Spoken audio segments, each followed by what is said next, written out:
Nouvelle qu'on redoutait depuis l'apparition du coronavirus en Afrique subsaharienne. La Côte d'Ivoire a désormais sur son territoire un premier cas de coronavirus. Il s'agit d'un Ivoirien de retour d'Italie, deuxième pays. La Côte d'Ivoire n'échappe pas à la pandémie de coronavirus qui a mis le monde à genoux. 22 cas à Abidjan. Chaque jour, le pays enregistre de nouveaux cas, mesures sanitaires, mais également sécuritaires. Sur tous les fronts, l'on tente d'endiguer la progression du virus.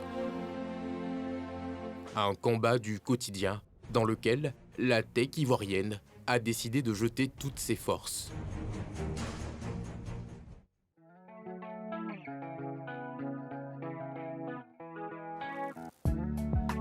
Cet entrepôt de 10 000 mètres carrés est celui du géant du e-commerce, Jumia.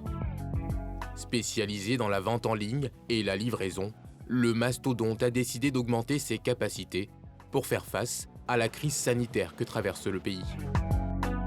Bonjour, Ruth, ça va? Tu as beaucoup de commandes aujourd'hui? Oui. Ok.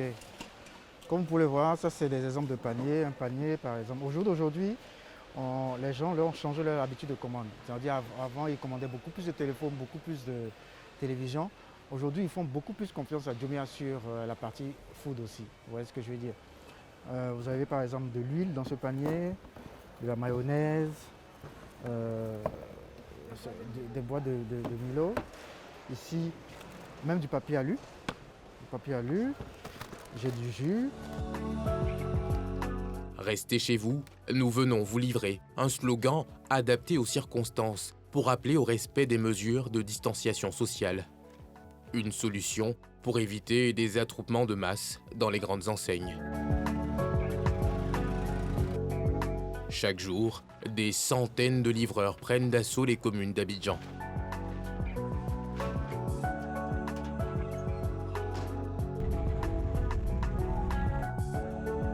Là devant le prochain carrefour. D'accord. D'abord.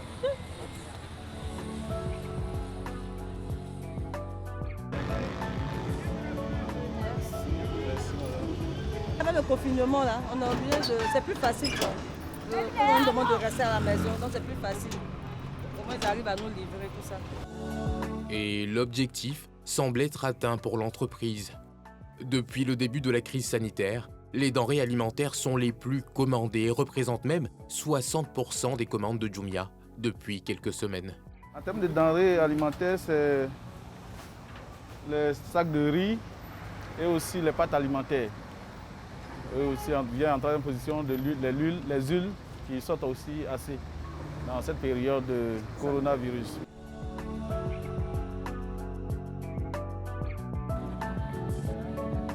Cette femme avoue utiliser de plus en plus le service de livraison pour éviter les grands rassemblements. Dans son panier, essentiellement des denrées alimentaires et des accessoires de toilette. Je suis sur Jumia, ce n'est pas aujourd'hui, mais à cause du problème qui se passe, on a oublié de commander pour qu'on nous livre à domicile. Ça évite beaucoup de trucs. On nous livre à main, déjà on ne sort pas, c'est déjà bon. Une catégorie d'articles pour laquelle Ignace peut livrer 20 à 30 commandes par jour.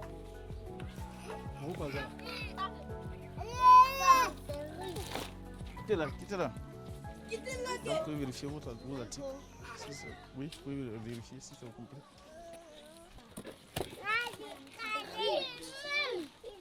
C'est mon mari qui a commandé. C'est pas si ça ça 24 446. Mon mari a l'habitude de faire une livraison sur Jumia. C'est pas la première fois. On voit que c'est encore plus rapide et puis on a encore plus de temps de faire d'autres choses. Le géant Jumia est déjà bien implanté dans le pays et ses services devraient permettre en grande partie de limiter des déplacements massifs, tout en profitant à ce géant du e-commerce qui devrait enregistrer une hausse de ses activités dans la capitale économique ivoirienne.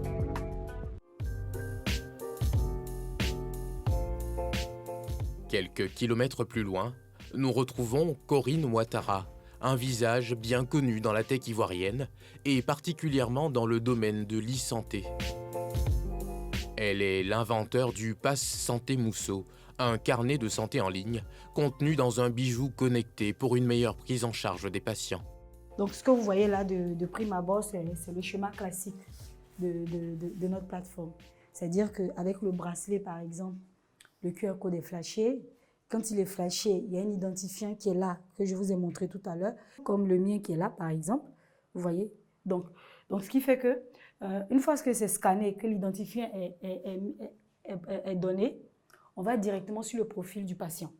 Donc, vraiment, c'est schématiser le parcours du patient. C'est pour cela que je dis un carnet de santé mobile qu'on a sur soi à tout moment.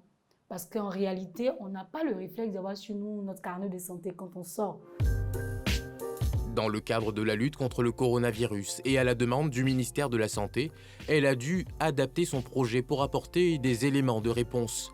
Ce matin, une réunion de travail a lieu sur le sujet. Le ministère a demandé qu'on puisse proposer quelque chose pour le Covid. C'est-à-dire une plateforme d'éducation, d'information et de communication. Et pourquoi ils nous ont demandé? Parce qu'on fait partie de leur start-up à cause de l'agrément qu'on a avec eux. Donc c'est vraiment quelque chose d'important sur lequel on doit travailler. Pour moi, ce n'est pas l'argent qui intéresse. Tout le monde va tester le pass santé, ça. L'importance du pass, parce que c'est ce que je disais à Willy quand on travaillait là. Je ne voulais pas qu'on crée un volet Covid à part. Pour moi, ce n'est pas périn. Le Covid est venu, ça va partir. Mais il faut une solution qui reste. Pour faciliter le dépistage, la start-up a conçu un programme de dépistage adapté à son carnet de santé en ligne. Un espace dénommé Surveillance Coronavirus. Sur cette plateforme, l'usager doit remplir un questionnaire pour faire son test de dépistage. Donc, surveillance corona, là je viens, je renseigne. Je mets par exemple que je fais 38, j'ai mal à la tête, je tousse, je suis asthmatique, j'ai la sinusite. Est-ce que j'ai été en contact? Non. Est-ce que je suis enceinte? Non. Est-ce que j'ai séjourné? Non. Je n'ai pas fait tout ça. Et j'ai validé ma demande. Donc, j'ai transmis au service une demande. Pourcentage de risque, 8%. Vous êtes négatif, mais respectez les consignes de sécurité. Regardez, quand j'ai envoyé le message, j'ai reçu moi une notification aussi. Bonjour, vous avez une demande de dépistage en cours pour le médecin. Quoi que l'information soit venue pour le médecin. Vous voyez, vous avez une demande de dépistage en cours. Veuillez consulter votre espace médecin. Donc, tout médecin dans notre interface va recevoir les demandes. Automatiquement, on nous a déjà dit que c'est négatif. Mais n'empêche qu'il va falloir que le médecin regarde et qu'il examine aussi d'un autre œil. Donc, il a sur son interface. Qu'elle vous analyse, il vous revient. Donc, quand il vous revient, vous aurez une réponse qu'il va vous envoyer pour vous dire si votre test est négatif, respectez les consignes. Quand il l'aura fait et qu'il aura une réponse correcte, il vous aura répondu directement. Si sa solution est retenue par le ministère de la Santé, cette plateforme technologique pourrait permettre à des milliers de personnes de faire leur dépistage en ligne.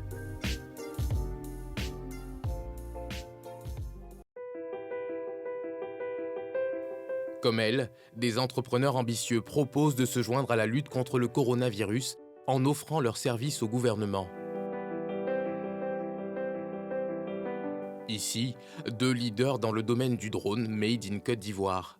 D'un côté, le pionnier dans la gestion intelligente de plantations WeFly Agri et la référence dans le domaine des drones civils et professionnels, Côte d'Ivoire Drone. Ensemble, ils ont créé un système technologique pour sensibiliser, faire des prises de température de masse et désinfecter les rues d'Abidjan, épicentre du virus. Et ce matin, test pratique à la mairie du Plateau.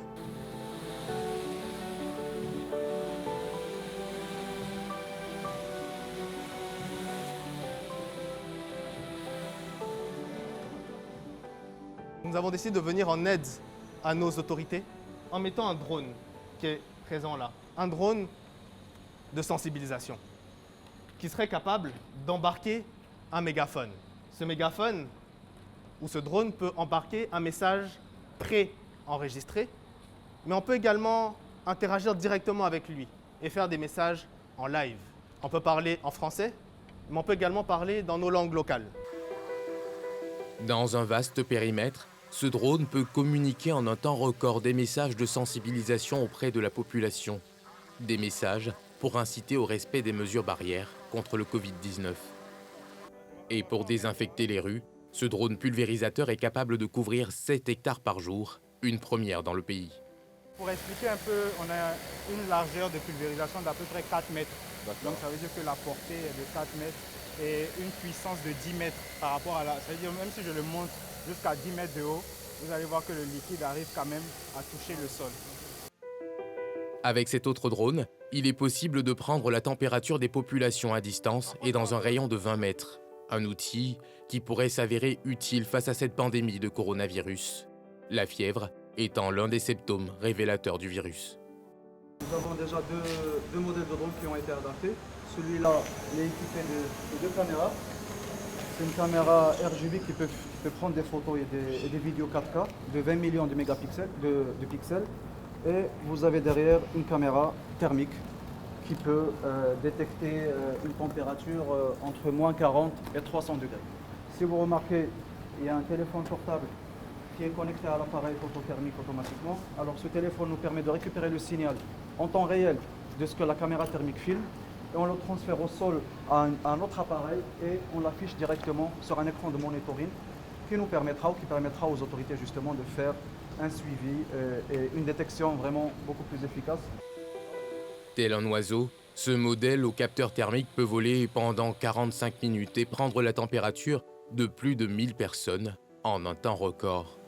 Seule contrainte, la connexion Internet, nécessaire pour la transmission des données et qui peut parfois faire défaut dans certaines zones. Quel est le moyen palliatif? C'est d'éviter Internet et passer par une transmission au sol directement. Mais comment on fait ça? En fait, on peut le faire, mais on était pris par le temps.